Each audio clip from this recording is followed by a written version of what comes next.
Welcome to Namtepa channel. Please like and subscribe. In admission hi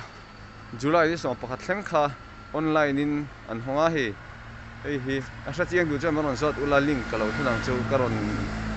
chuan ITI hi Mizoram a hian district thuma oma ai zol lunglei sia ha omani chuan adin kum chu hi da hian hriat tang an lokang adin kum chu sang ni som pali a han diamond jubilee lom to ni chu sang kha chakwa som pali a han an din to ni chu on na Stephen at how on welder trade ho ne kal lo na kan VP min kal pi don boka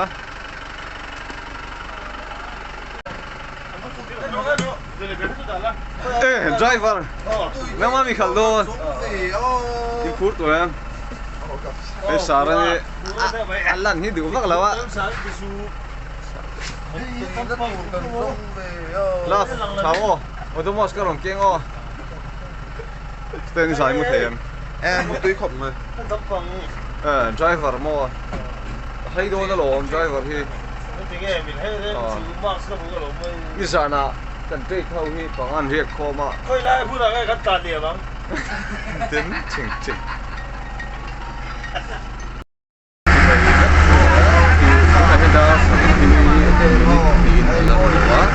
xin nào hơn sấy đâu quá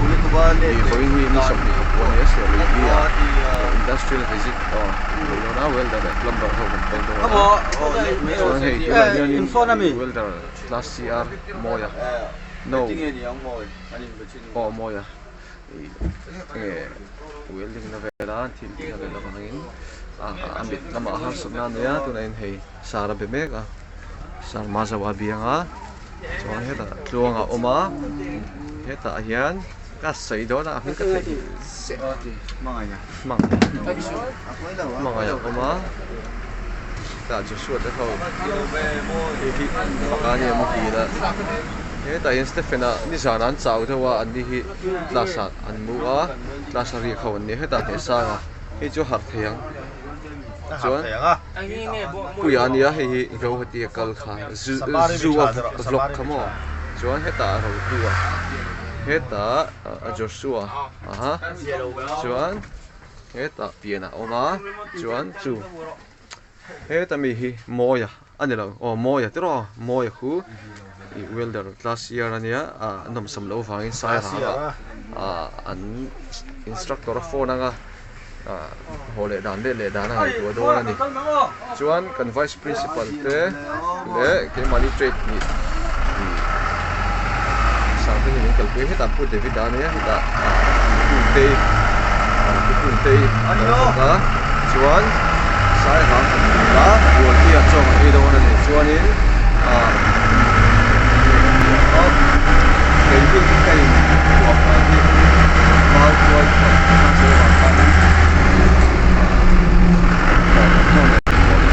VP and Vice Principal sao cái gì khác nữa mai là sao cái nào nó cũng là bao quanh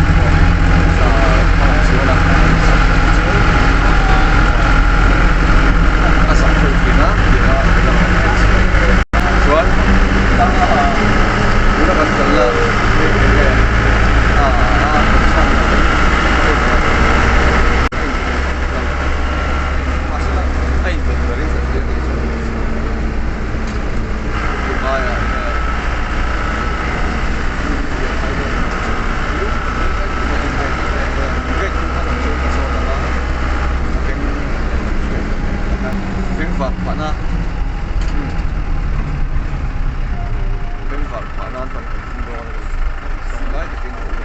chuanin hi sector me chong hi ujin bal kha asam tu ma ko hati a han ting ro ya ka ti sik ha ka sam mai das doi na hi ka lo ting ya ka ti ka ti lo wa chu wang chuan yo asin ka ko subscriber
mi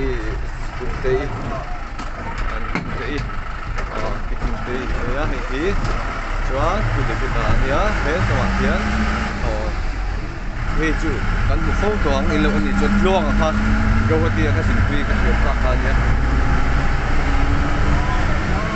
china khan kala mo ka te ka lo la lo wa le lo bai bai khale ru la chana he ta saka a om sia chuan zana hian hei kan tam vak lo ni tre ni kan nia pa ruk le panga paruk le ve kan ka moya an klasiar enge anom samro hangin sa atring ale chulona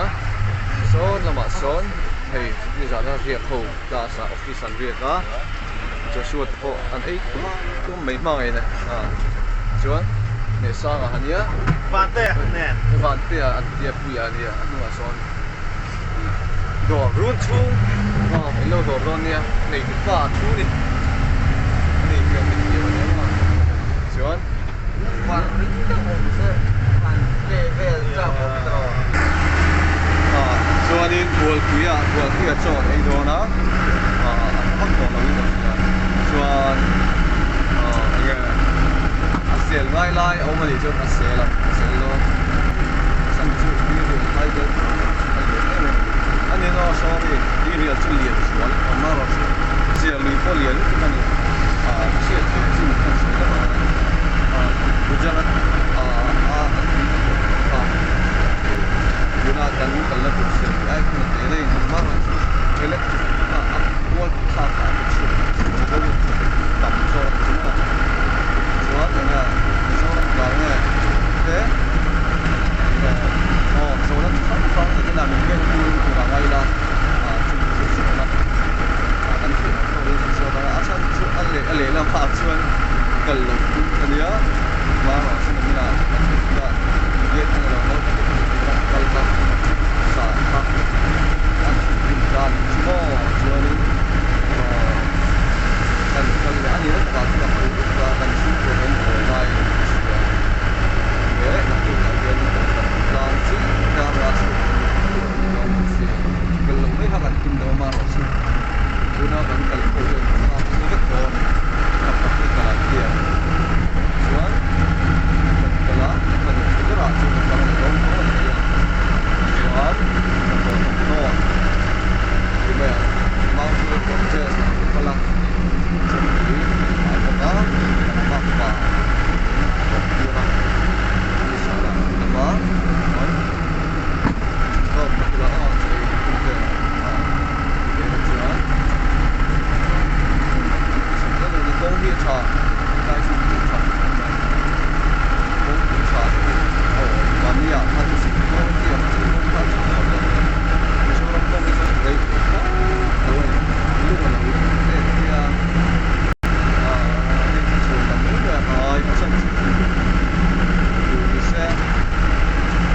tâm cái gần cái này thì Internet rồi rồi lấy ta học rồi ta đi mình có thể là ta sắp được ta đi số thì cái tầm này mà đây hiện anh là cái gì đấy nghỉ viên của phía cái gì là các bạn thấy mà một chút thì anh cũng chẳng có cái gì hết sẽ chỉ được rồi非非都是嘛了，这个确实是不是的啊？这个是啊，对吧？是的了，这个哪里了？是吧？看看，这不就变成我啊？这个就是说那个，我是在那个是说，两块钱是吧？差不多，可以对吧？那说。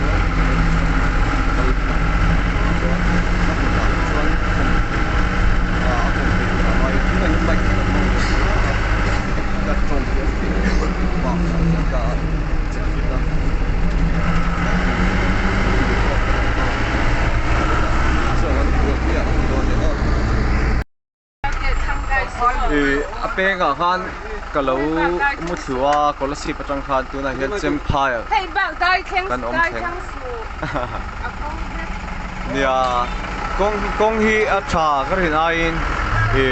hana kan lo mu thin dang kal ho kan chu enge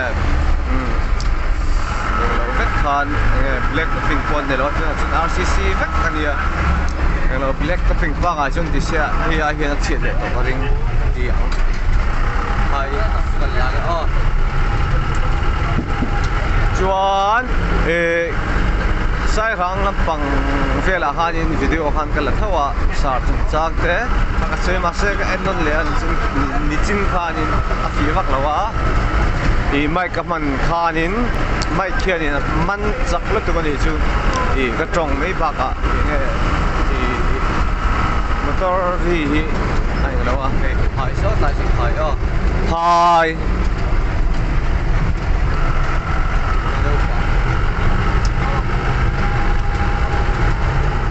chắc thế ulet mấy thêm đâu rất kiếm đâu gimbal lên anh về là mà tripod ba hay cũng xia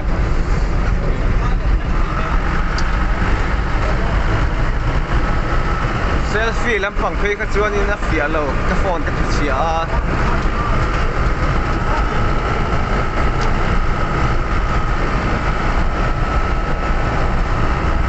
anh wow top lại về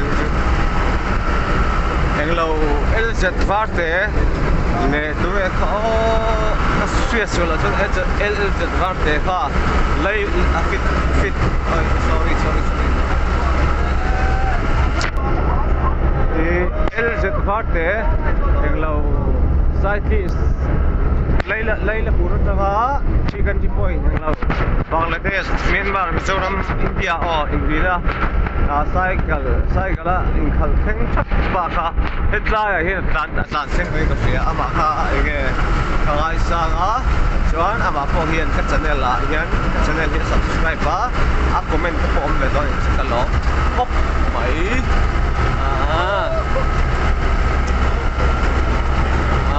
gol pia han chokan eya chokan han ei kam ga mut kha chuak ka sia kalmasia san te kan meng ei ko yaจะlấy lệ cái này chuan to như lá xem phai đó xem phai nhé chuan lũ hay mấy thề cái đứa to không Shirley B Hydel Project bên cạnh thằng chị chuan làm bằng sai bùm quan nhé sai bùm sorry sai phai quan nhé sai phai khan John ate om ve no ni cái ti ve khang lang te policy pa St James Higher Secondary School ka student hui warden kam teacher ka ni la ya ka student hui John at pay chu mi bright look ka ti kha mi zo tong hostel om lai thiam lo maro chu chathum hu vela ta chuan ko ani lo in zir tang chuyện te ai khan ta chuan trong mấy nhà lửa giặc có thiện chuan công hi hey RCC cái này atrapia na tua chuan kan sa te kan hak do na ni ole hey kalau mut khua na china khan tu na hianin Shirley B ang lo peng chu kan theng chia so injek sumo chuan het lampanga hianin sai phai lo mình chia lo mình sai phai công khẩu này sai phai khanin John ate ho khan amani John ka ti chu status ate pun kam hang thrin ama hi nge mi chang kang tiang chan chu ai nge St James Higher Secondary School eng lo ko si park warden kam teacher ka tho ve zoi lai khan in ka student zinga khan ka fak ber chan chu maran nia mar pathum khanama timaya John pon lo en ro enge status ate mi zo tong hianin amangani adik lo lai ka correct sak ve thina chuan pui chau toem chuanin John chu enge tuna hianin school a thokin ka sia an khuwa thau ka sia solo chuan engmo takala ni ang engmo tak ka ti kha kan ni vek do na maro chu Miro pui ta kan ni coloring in chào em Abi không mà dọn nó lấy te ma thu hey kan sar poron aron thleng che kan nga ka sari chào em i chào em i tu na hian welder le plumber kan kala plumber hi Mizoram hian plumber hi mo e zot na thlak kai nga em atling tro adik tro instructor ni nang chu nang pon bani du kha bana na tho kha leo kha ka du lai ta kan ni kan sar chu hi ni ta to vice principal le mi dang kha chu ka kat don lo re hi mo ka kat don lo sim i a soi thadu lo ni kha i om zia chuan plumber ti te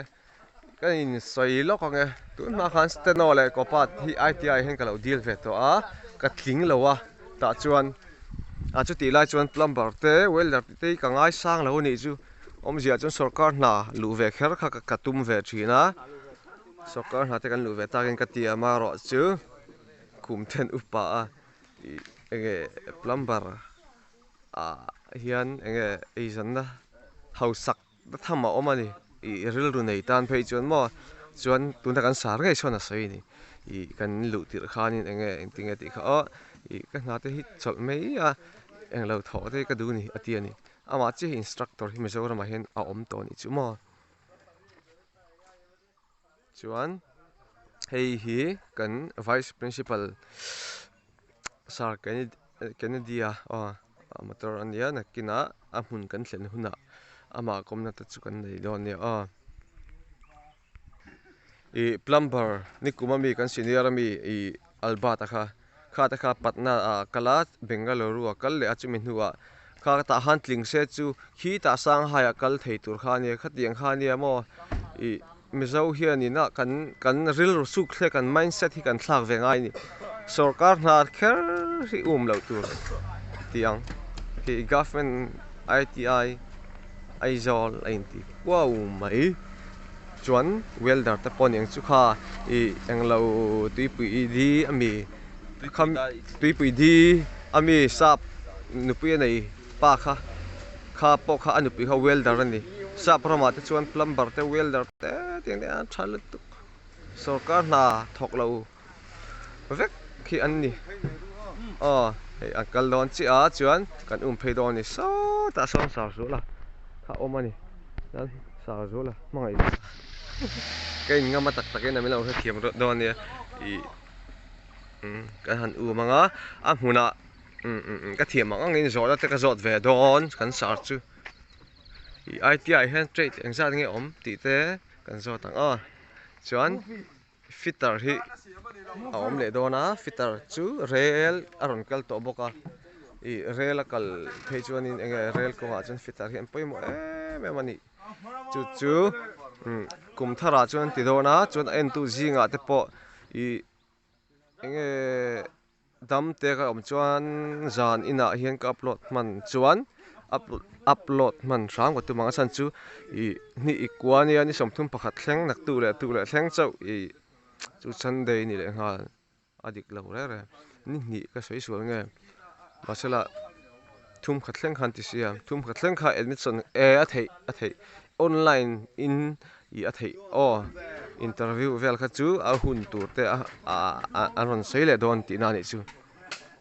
chuan patlang thiau kan kala hi kan driver papi te pazau te nupui ka sorry pazau te anupui nia pa David aponi pazau te poni thau chuan i welder ani kha englo i sap lu po khamo plumber te i pu lian ding a soi ka reng chu i enge furniture workshop ania furniture workshop a hlo niam ber helper hlo niam ber ai khan hei changkan mel dewa private school vela thok englo hianin an hlo thlem ati adik chi private school an thoka na le dewin in cheya an pocket money an chun thileina khana zo vekin ka ring an hlo kha sangli sanga vele kan hlo a tha thau na in i chuwa chu sarkar na ti te hetiang hi em kher lo tu kan ti ve khang lang te ang chuan kan chuak le chi ta ni chuan sai phai lama kan lo wa sai phai john ô ngay chứ ô ifel mai so na chuan i kal le zen tura du sakna ka hlan che ô hemi video kal tlang hian mizo tong chu chu ka sei ang chu hostel la lu dir khanin mizo tong hi akipak a thela we chu maro chu ai zira nge a thiam khop mai status on update te hian nge tong pa te manga khan i ti ve khang lang tiang i a thiam lo adik lo lai de unia ka se kha chu ka correct sak thei ni chu hetlai lei hi aden antia an chuk do na a chuk ola ka trăng do nem ka trăng ang o ka vlog lak lo sia kan kan o chuan ta chuk polen trăng heila dan thot sela bai ki a basi o hei amoi hel ri ne tin le la ma chuan an tan phi do ne un pheng o hei siam thatangai ani hi hemi lui khu mi lui khu eng lui nge ka sami alo hei ante u aden je hi hetlai hi thir ania chuan thir chunga hian enge le hrim hrim a chuan e thing hi akal thin ta maro chu hei kan huang hian hei tlai chu hei hemi hi indo mi alo ni lo om lu tuk mai driver nu pi po chuk top an pa hei hi lo mani hi a tak takin o chuan to le phatang imin khak si anuam mi tiem inu khan video ai inu te lo ti nu pi ka nei mon tiang en tu ten za thak video khan video call ka call to ha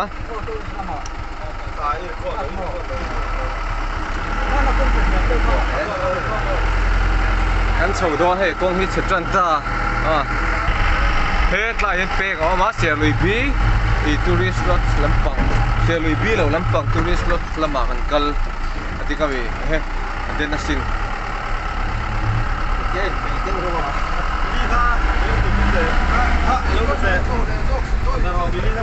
lo nói su o a thấy không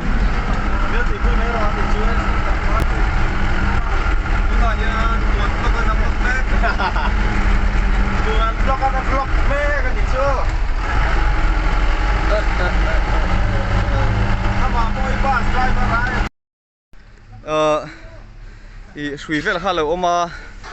chuan i achunga kalon phata ni hi achunga tangin tian kala moyan chuanga mi thang ama kha ka tirenga najina kala ka po khan video khanin i selui bi ti khain tara hale lama tourist lot chain tia hetlama kan sarten tlana moti wangin chhove ringota tian amun thleng achung to don achunga tang hian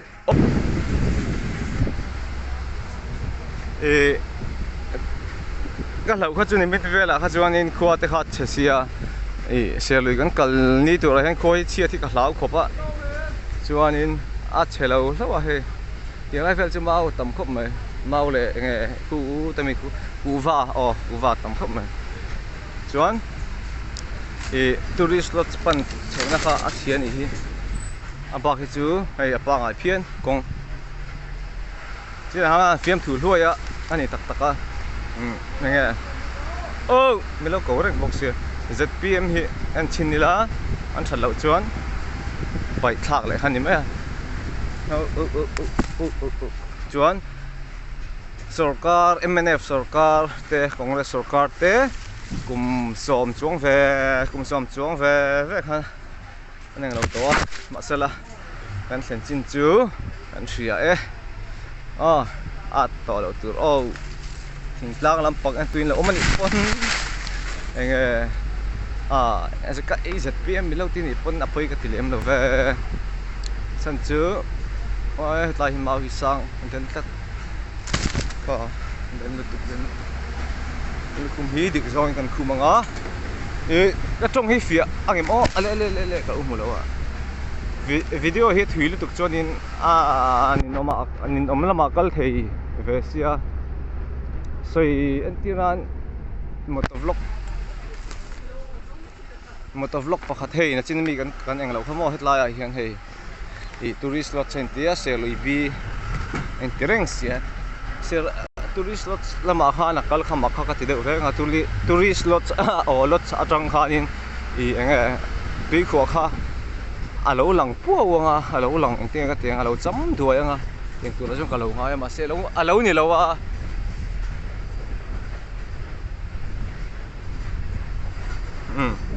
poni se to lo kang on den em he gain ai ka om na hi sang sia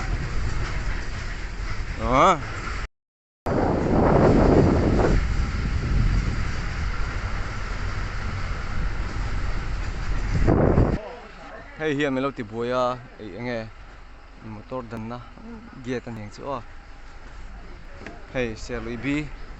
e ka mu chak em kha mana LPS apu wana te le Andrew zai thiam pa te mo Andrew pa dam lai khata khan an kal lai kha ka ena e enge thil ve om ve ni chu asan chu a reserve forest a khan in enge lo nei te khan tamani I lo wat ru lui te khan tamani chu khang te kha enge te kan tiak enge a khot thal lo om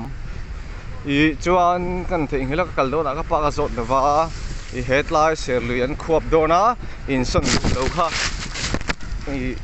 in son du lo khuwa khan om ve ni moi te asang thlat da lo kang eng khuang e kha o kan thei hil ta in son chuang du lo khan om ve ni I roma marte ankal te ani ta eng ka sia I chuan longa khan an chuang thui deuh kha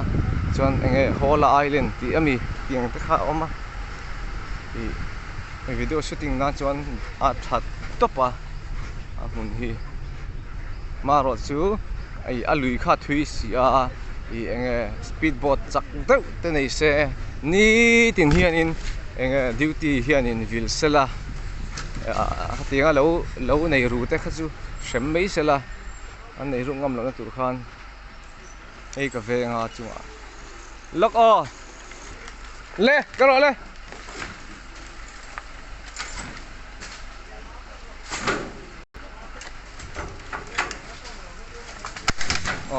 tha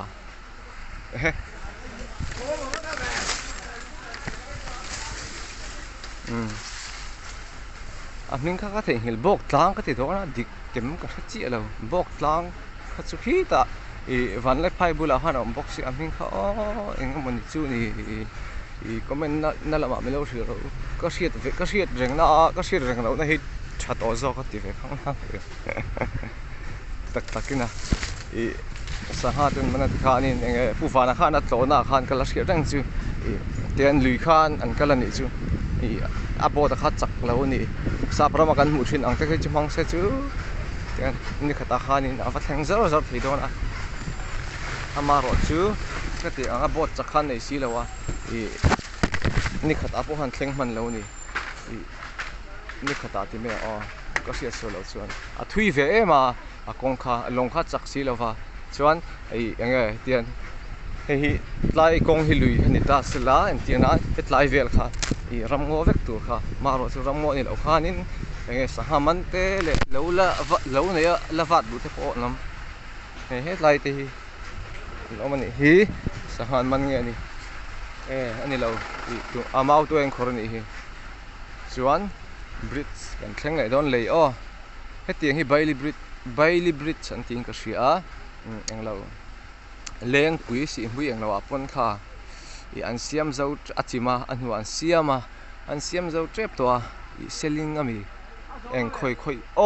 khopa nge khanin enge ni an zo kha chimta van du thla ta anun na chana kha ta kha khoi lu to ka Bailey Bridge chu an soidan chuan I tun ma enge siam ol sam si thi ol sam box si turin an ti kha in do puinan in do lai vel hian si pai hian in mang thina chuan tian enge melma te anon kalkai thelo nan khan amani kalkai na han do zoya melman kalkai thelo na hanin enge I an sud le an chit le ni chu hatianga ol sam khania chu Bailey Bridge chi tun kumzabi somni le pakhanna pon Mizoram a hin kan la enge kan la siam tam na tu kha enge atun lai to lo ati ni so da son kan vice principal chu oma kan sa Kennedy chu oma milo ko ka chuan arin ai na thui don ze kan hi po ni se milo en chu sak ram ro a san chu i lui kan kal na vel lui anom don o hetlai hi adin tlat chu wang chuan kan ti lu o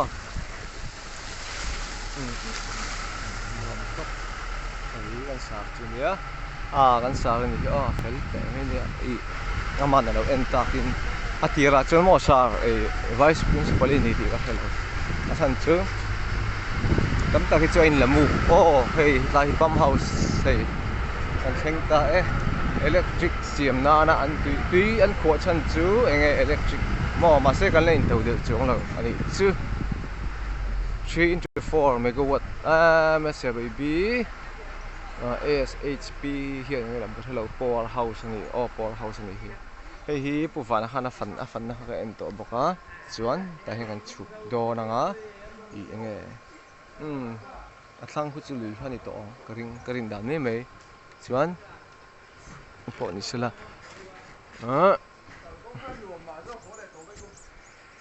hi ni hei moi khop mai van ro su lawa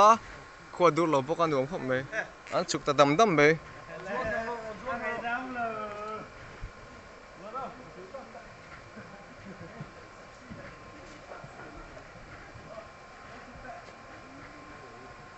kan tam vak lo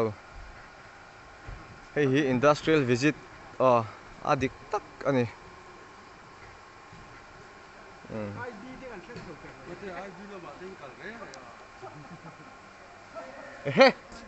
katar mi ta bau ke hi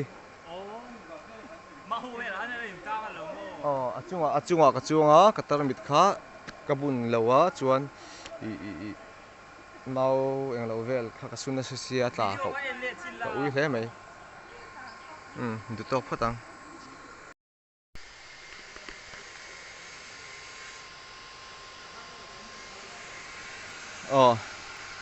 ITI Aizol atanga kal kan ne ke ni industrial visit kan nei dona nge atla serli bi hianin megawatt engzan nge pek chua ti te I kha zo turan om kring min gai tu turan om chuan a thei chuan kan zo tanga le enge thei hi Mizoram sarkar ta aniem ite shela tum tak zot don po zo don po hian fin ve de uthak enge thil shwe ve de uthak nga ya ka she box si do fa chuan kan chu thla zelang ka vlog na salu tu ka chian ten min ning me che pang ti ka hau ve de chuan control room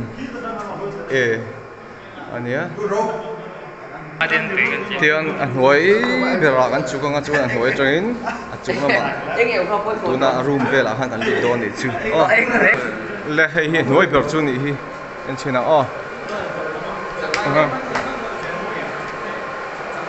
hei hi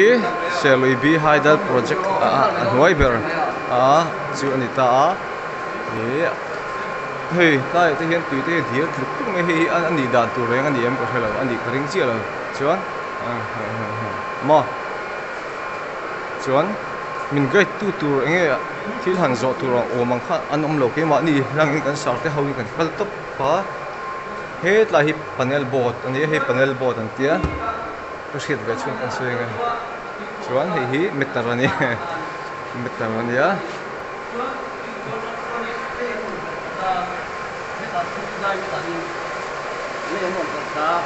Isuan heta changa metar sa vela khianin chu atop ta ni isuan chu ta chuan anol som te le ya metar hin isuan chu khonin ti ma ti khol pakhat na ya ai khol pakhat na ma ai am beka khol chawi da ena isuan chu mi chu khi da hian hun kuma chu mi ta ne la chu an chen sang ta ni khol pakhat chau ro ko ke thei ngin chuan hi a pakhat on ta na ta la ya pai de tu hi metar hi dai metar ai ko chu ma ta ya chung me ko cái thì quan là bị ấm để núi của chua ta một vấn đề cũng rồi he ku mo quay quay anh liền thế he mi hi pai pan hi he chu 60 mm vel ani ringa sorry就是hydraulic brake 你的呢，这样子话呢，piston 我们的训练对来的话，哦可以的话，你也搞会，你说呀，话 piston 我们出啊，cylinder 我们，那像 hydraulic press 里边阿龙那干出的，阿龙那干出看，这个安利法我们的的话，这个样，他们利法ที่kita kita出啊阿法个个，这些阿法。คือว่ายังฟังเพลงของเราจะไอ้ของเรามันทางไอ้ที่หนักเลยก็ต้องไล่บ้านของสิ่งที่ทำได้ช่วงนี้โอเปร่าช่วงนี้เราส่งหาช่วงนี้เปร่าที่ส่งคุณก็สิ่งที่มันจะเสียแล้วนะหาช่วงนี้เปร่าอันที่ต้องเสียเลยหาช่วงนี้ว่าอย่างที่ว่ารู้เรื่องของเราที่คุณจะต้องเรียนรู้กับเรา就是什么？你这看看，你我这个为什么那个白菜那个？你喜欢听的啊？如大部分为什么那看看发现的，就是现在按我做的的，就那中国那发分的我们的那bypass 分的，那张大就是那地方放的土那算对看这个呢，我们是那东西我落那个，我落那个有那个，后面MIT 的土。anh hùng chúc cho nên là cũng việc kia sẽ rất nhiều gì cho các anh hùng chúc thấy chúc cho nè thì sự áp bài can tiền học người ta thì mà xuống cái gì đây bây giờ này cái gì đây bây giờ thì cái gì cũng hiểu ra quan anh cũng học thật ra thì bây giờ nó đều là anh hùng đâu thì nó tự ra cái là phòng gì để làm phản động phải là mình muốn cái là phần tiền thì luôn vào cái gì ạ ăn gì ạ cái phải có liên quan đến cái jadi akan berkait dengan nama yang kita perlu kita perlu sedang kita tahu kami mengkan dan kami berkata sesuai katanya di dalam mainan kita kata untuk asal present di semua asal present katanya ai anu kalin berada di main oh asal tanpa dia pilih untuk kita semua asal akan main dia tahu kita endema cuman kita tu lagi cần không đó thì bây giờ đi nằm có cái này cái này thì xuân thì cần không được là thì xuân thì cái số cả một cái là cái gì nhất học chỉ có không phải là được rồi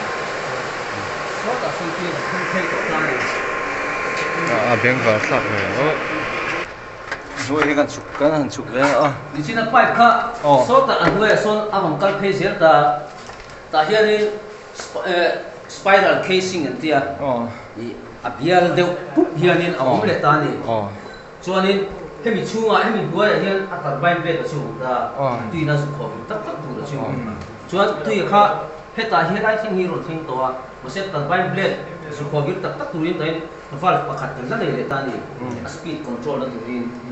guide vent kan te kan ni chuan tempo hin ni ta yan ho som leo ta tuia asu nakina kita hei chu alim deu en lo cho soi fi thiam ha tu là hết là khô thì ra cái in on ngam tu là chu han on lo pathum trom pathum kha megawatt anh ra cái pek chu kha se loi bi hian som pa ni mo khol ka tin megawatt li khol thum oma ani chuna tuna hian khol hi anh ra cái tha tu là chuan hei kan buat sai me ka kan check chha apa khanin ka riat chu lo chu pu vara kha aron kal khanin pakhat pahnih nge pakhat kha chi kha om tlatin ka ria ti kem ka chu kan siam chhle to megawatt so pahnih mo pek chwa me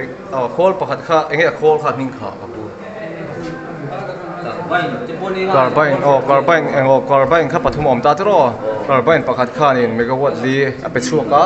a 5 megawatt so pahnih ni chu se lui bi hian tro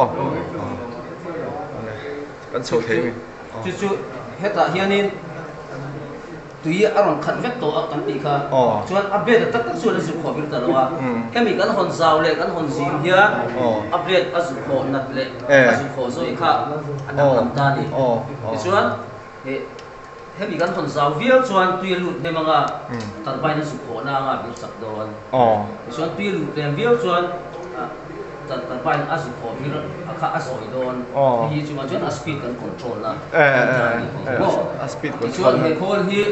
375 rpm an dia minute khata voi sa thum som sari panga vil shot thei do ra minute na vai za thum som za mo thum som sari panga tam mo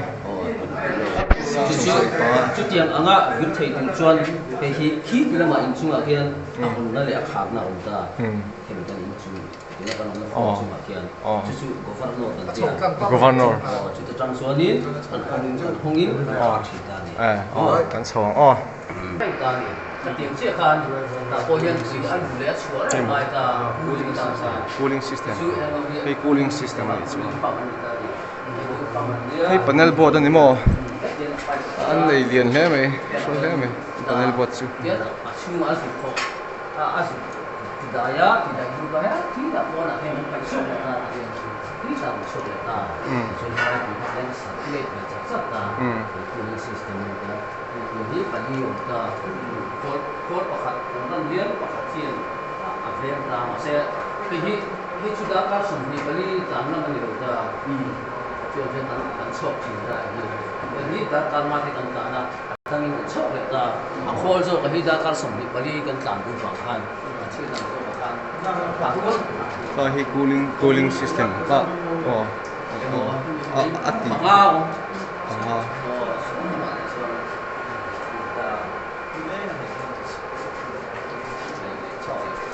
chúng làm ăn sầu lên á chuan cờ bay neng lâu lai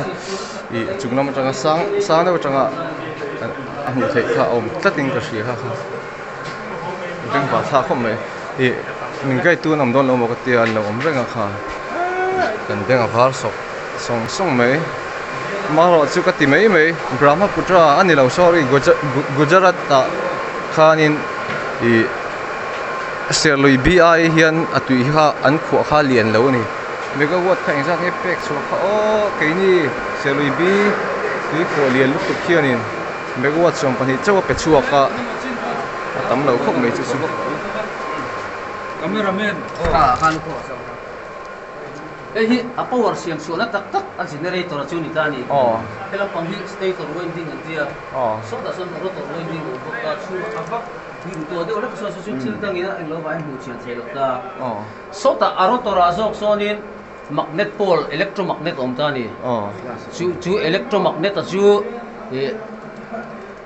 voltage kan chu inject chi khan magnet ta lo chang ta ti chuan khu ta turbine blade asu kho vir tuina kho vir kha aron in som chho zela chu a vir vut ta chu mi magnet vir chuan hetilam a stator winding a hian voltage ron siam chok ta ni ti chuan 6.6 kV a generator hian a generation voltage hi 6.6 kV ni ta if you tian kona kan la chok ta hian RYB anti by 3 phase chuan 6.6 in het hian an la chok ka so da kona kan in hunga transformer lian pui om ha kha step up transformer ni ta ka khan 6.6 kV kha 33 kV a along step up ta chuan 33 kV kha he ta grid kan ti hemi hai changan kan power lak lu he ho nen hian kan lo chok por le ta ni chu synchronize kan ti ni chuan synchronize sa chuan power kan generate lo lai chuan khi ta policy bulbok lang tang hin power kha kan pathata ni chuan power kan han generate che ta kha kan generate che khan chu power kan khak na kan lak lu na chuan power kan le thum China ka soi ha bok tlang ka le hemi generate tur khan kilometer nga power mukha ngai be sa ngai nge chu mi tel lo chuan a generate thei lo ngai tak ka chan chu helai kan khol zong kha chu pressure te pok kan build up ngaya pressure build up tu hemi nun mi ama khan i current kan ma mo sa sia chu kilometer nga kan lap sa kha ani ta chuan an in build up ta current an generate ta chia khan i khami line na khan un pe chho ve le thum ta no let ve le thum thon let ve le thum awap khop mai tu na khanin na chi na han ka soya i bok tlang khatro po i ram englo kha bok tlang ka ti khanin bok tlang kha i hita not van lai phai ai then ma khin oma cái sấy số là một cái sấy số là cái bọc lá ngay chỗ đâu nhỉ chuan thôi à ngay bị sôi đấy đón đấy chung ngọc ăn sôi đó na cái vải này lâu khá em ăn u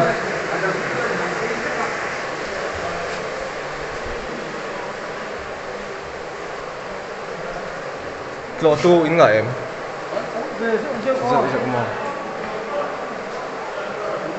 khóc mày hey alum lu tu macam nak kalu na na ber kha nge chuan ama adot le chi kha cooler system an tiwi cooling system nge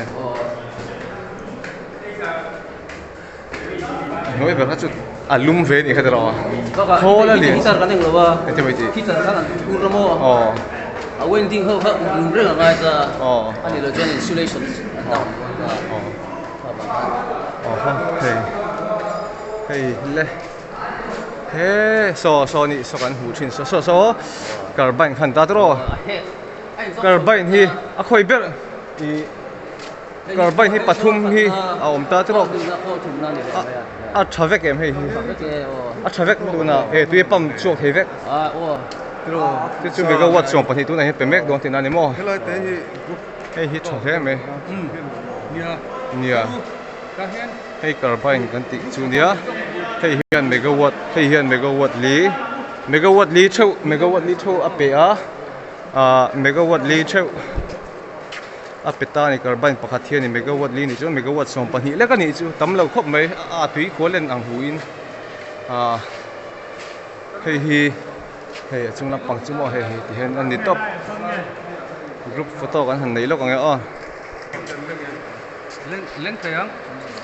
group photo kan han nei thla kan han la nge a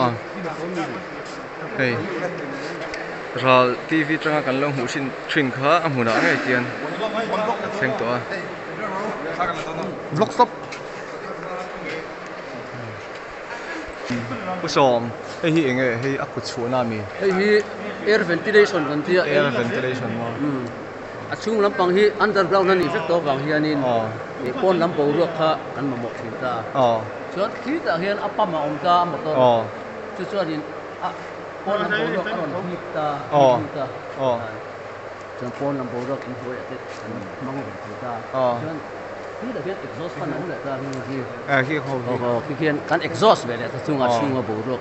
lum lu chu bang si te mo kan hi chu ben fal thak bo ro ti dai na in deuh mai chuan ange chang in siat le thu deuh om chi om em hei hi mo Mizoram sarkar ta nge Mizoram sarkar ta ni company ni lo intro he company ni lo mo chuan tu na hian a function vek tro pathum hian function vek turin tu ne kan buai pui mek ani chu a function vek lo ti na ni chu tro carbine pakhat hian megawatt pali ani a lai ni khan tu au lo wang khan en chaw wang hang ta chuan tu lo tam chaw le ka mars kha chang khan in khol hi kan off nia chuanin tu na hian ei tu lo tam chawa athum phali chol to kha chuanin check tur ha tam tak om ta ni enge tha lo kan thei condition a om em om lo em ti kha ani chuan check me ka thar ve lai chuanin condition khol vel an hoi vel mi te po kha in check ve de ora ngai do ni mo hau tak dol he me atro thok tu hin tamem tam ve som thum som li vel kan ni vai chuan ani de ang san chu khol tiang lai megawatt so pani pe chuak thei pui em mai tui real kho ding sa nge kha som ruk mo ira chu pui khop me atro ani chu khol ni ni ta khol khatin megawatt som thum ka thei ta mo kan ta ang deuh chu to ni ma sen chuan lo te ang deuh kan ni mai ai ang khat deuh thawa om dan te po ni happy lai ko le po hi a khol ni lan kan te chuan som do ve ni thei hi food lai an hoi kan kal na ni china kan kal na aval sir vel mi a hon na khol ani chu a pui hle mai PCO te phol om ni STD zo ni lo mo landline mo landline ani ta chuanin hemi operate don chuanin 1 2 3 4 kan ta nga hello kan te nga kan ta ro ra ta se ala man ro te nga ala man ro ding a ta po off na sang kan na siat chuanin automatic in a ron mai check out hi tlai hian pek so zong zong an computerize vek ani hi kim hi mo computerize vek ani a hi old color outlet ti vel ten hi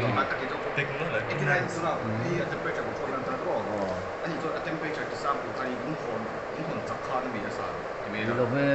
nge mo phol ta ong wang te point oh appearing te khalo cheta se Oh. mo nge mo shunga internal phol ro ta se normal thilo ma chuan normal pang ai ju swa a zona chu fing khop mai a oh for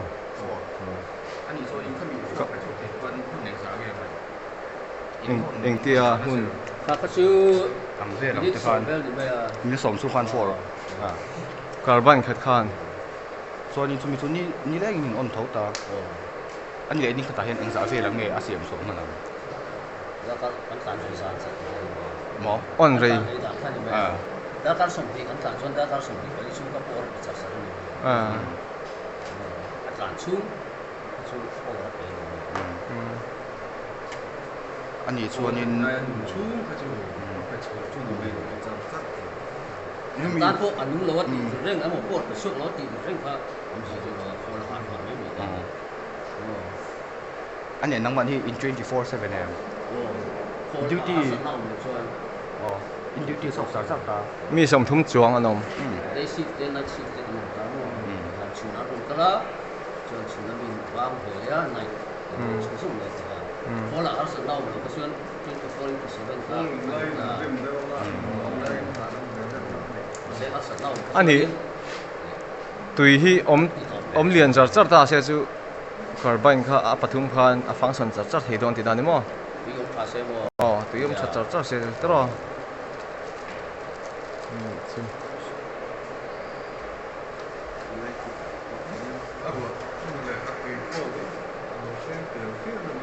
อืม de de ke le อ๋อ tin chu that mo ma อ๋อ chu ran at lo kum khau ve a mo ho pi tam kum le Nia. tam kum Yun na kan tuwi din mo na ito ni Paul di ma kan mo nia lo tu chuan ngam mo lo chu po chu ki me de ma han a full an han pi a tu don the to a don tang ni ta se mo tin a zia ka chuan om chia lawa tia rim dan mai mai chuan in apa thuma lo da ran tu ra design chu ni lo ha the an tina ami mon sun season kana ti fu ho ti tam gai chuan apa thum le ma lo thal dewa pakhat au ma ni chuan thal ek sa kana ti dewa pakhat a ko ka tia han rin zon dan mai mai chuan ani zok me la a zia ka te chu ti chuan ni chu ti chi lo na ngin rin dan mai mai ลูกก็จะกังให้ด่าซับเราเนี่ยมั้งมันทอลรูมากันลูดดอนให้ปนัลบอทรอ oh hey panel board ปนัลบอทอันนี้ hey unit 1 kan ti khol pakhat na big panel board khuni ta ni พอประคัดที่ตีขันคาร์บอนประคัด oh turbine pakhat khumi panel board big khuni ta ni ตัวประหินออนเล็กติดอันนี้มั้ง so so a common a khai khom la เออ a khai khom nan ta so so อ๋อ so na dang ho so a pia le che so a pa hin nan ta อ๋อ a pia le so so fan bu ni so pa na เอออ๋อ so heng ho hi hian ka computerize so bang hian อ๋อคอมพิวเตอร์ไรซ์ hian ตัวเอง microprocessor deu kha hian om ve ta computer ne nai communicate thina chu ri อ๋อ chuan khung laia signal sang sang kha computer ina alo bu ve thina chu rin อ๋อ module ta Ồ. hian vek bok ta อ๋อ hian จ้างตังให้ไหม Mizoram at yun, at sang kangkol, patang yung may Oh. board di kasyon mo. เออเราให้ได้โปรเจกต์ดังอ่ะอันมัง Ang อ่ะ project na nga po, choose. Tiri lang, mang to, ah. Eh, hi, a software, hi, Max DNA, hi, Mo? US, Max DNA, next day na Oh. อ๋อ USA lampang. อ๋อ Wata kanita mo. Oh. Yung Bell Company, Bell, hi, oh. Bharat Heavy Electrical Show. เอออ๋อ Yang hau dia ni, Bell. ang lay chong vele ta. อ๋อ Sun, kay kenin kan han turin. อ๋อ Ang lay chong tir vele อ่า ta. Chuan ha tlang ku deu chu het da hen เออเฮ็ดไลน์จังเฮียนคอมพิวเตอร์จังเราหลังอ่ะตรอ hian oh hetian ta tang hian alo lang do na kutilaya a parameter so Oh. am siat duang si nge mo zat kha oh ta tang hian on sam devin theita Oh. a call bi chak zong te Oh. a wara pek suwa zat te mo oh a frequency a speed setter ti vel te po om speed te a power setter te po oh oh a hian windows sang sang om ve ta oh oh a thal he me a to a ha lam tha don hi le lama chuan computer rai select chuan wa in met kêu mê mình trên green tùy bi keu lo ve cũng ta in noi te pol su tal ve ngai oh ma na han an lu ku khai ka he pu fa la kha thu yo han khu da noi ver Oh, noi ver kan na Noi. kan ala om lo ka ta lo ma kha kha sa tu ka om lo va oh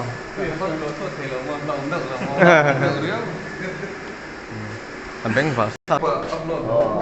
private ilan mi lom nia headline chung big te kha chu tro sa ra ti